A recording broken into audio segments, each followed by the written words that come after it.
they're on the warm-up laps now. Let's meet the starting field and take a look at the circuit at Long Beach. On the pole with a new track record is Mario Andretti, the defending champion here. Turn 1 and 2 very critical in entry, especially turn 1 because you're coming down from the highest speed on the course, about 190 miles an hour. You're slowing down to about 70. It's very, very important to enter very clean, exit properly so you can enter turn 2 immediately in a proper line. And alongside him is Bobby Rahal, certainly one of the best all-around drivers that we have on the kart circuit to date, describing turn 3. It's one that, a corner I think that you just want to get through it more than anything. On the inside of the second row, Al Unser Jr. as he passes through the turn 4 area. It's a third gear corner. It's a right-hander. We touch the brakes just a little bit. And alongside of Al is Jeff Brabham, very good road race driver. Turn 5 is pretty tricky for me because it always seems like you can brake a lot deeper into the corner than you really can, and it's very easy to get in there a little bit hard and miss the apex and just mess the corner up. So you've really got to have a lot of self-control going into the corner so that you don't go in too hard. Inside the third row, Emerson Fittipaldi, two-time world driving champion at turn 6. You have to get the right line coming because it's a very narrow corner. You go under the tunnel and it's dark and it's a bump. I don't like that corner. I don't like it at all. And alongside him from Italy, Bruno Giacomelli, an ex-Formula 1 driver. Turn number 7 is a very difficult corner because it changed gear just a while before from second to third, and this is also a change in asphalt there. It's a very difficult corner. Inside the fourth row, Canadian Jacques Villeneuve. Turn 8 is quite of an easy turn, to right-hand turn leading on the straightaway, but I think it's one of the most important turn because it leads again on the long straightaway where you need to hot brake at the end of that straightaway for turn 9, so it's really important turn. And in turn 9, Roberto Guerrero, the 1984 kart Rookie of the Year. Turn 9 for sure is the toughest turn on the track, and the reason for it is that there's a huge bump right on the apex of it. That once you turn in, you put the power down, it just throws the car up in the air, and it just upsettles it very badly. So it's definitely the worst turn on the track. Inside the fifth row, looking for his fourth kart win, Danny Sullivan in turn 10. Turn 10 is a little bit deceiving. You'll see all of us come in on the early, very close to the wall. It's one of those corners where you think you can gain a lot of speed, but you actually can't because of the turn right after that. You'll be going too fast and it'll eat you in that turn 11. And turn 11 is important. Here's Jim Crawford, the fourth-place finisher last year. Turn 11 is probably one of the tightest bends on any motor racing circuit in the world. If it's done right, it's relatively easy, but if you do it wrong, you get yourself in all sorts of bother that you'll never recover from.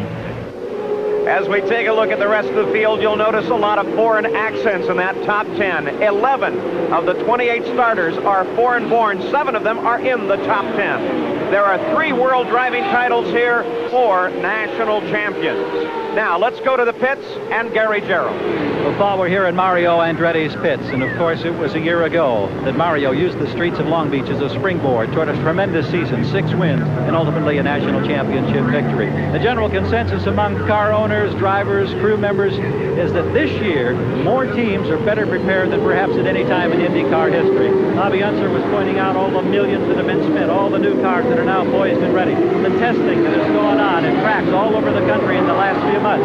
And these teams, these contenders, are about to find out now if all the hard work and all the money that's been spent has been enough to narrow the gap on Andretti as he starts his quest here at Long Beach for a second consecutive national championship.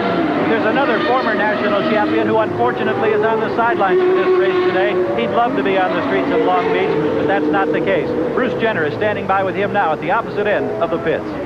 As the cars are out there rolling, there's one gentleman very identified with the IndyCar circuit who is not going to be in a car this time, but you will be in the next race. Rick Mears, Indianapolis winner. And Rick, we certainly are going to miss you out there, but because of your injuries last year, you just don't think you're ready for a red course. Well, you know, we may have been ready, but we just thought it'd be the smart thing to do is to pass on this one and make sure we didn't do any damage before Indianapolis. So that was the main reason. There has been some changes because of accidents like yours and Derek Daly to the foot boxes in the cars, and it seems to be a step in the right direction. It definitely is. I think had it been that way last year, my injuries might not have been so severe, but you know, it's a step in the right direction, like you said, and I think it's really going to help. and they're going to continue on, and I think the 86 rules will be even better yet, so it's going the right way, like you're talking about. Cars are out there on the track getting ready for the green flag. How's your heart doing?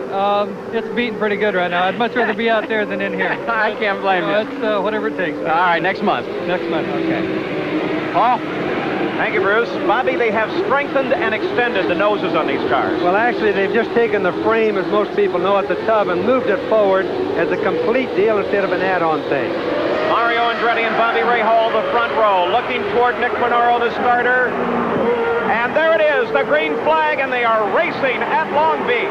On Shoreline Drive, Andretti pulls out in front as the field comes safely through. Rahal drops into second place. It's Mario Andretti heading for the first turn. Now Rahal pulls wide to challenge Andretti. Can't do it. That's Little Allen third, Jeff Brabham fourth. Villeneuve is in fifth. They come through the first, and somebody tagged someone there. It looks like Michael Andretti might have slapped into Guerrero. Both cars continue on. Andretti leads this race. Remember, last year he led every lap here at Long Beach. This year, Paul, you got to remember that all the drivers, or at least most of the drivers, have at least 1 year of experience here, which ought to tend for a lot better competition today. You notice as Michael Andretti came through, he had no nose on his car, so he got a hold of somebody. Jose Legarza off in the first turns as well, so apparently 3 cars together on that accident. Turn 9. Oh, look at the cars getting the air, Paul. They absolutely almost come off the ground on that bump. It's so bad. Object of controversy, the bump in turn 9. It's at the apex. They have to go over it. As they come now back to the main stretch, Shoreline, and Mario Andretti leads Bobby Rahal. Begins now to disappear. Lap number 1 belongs to Andretti.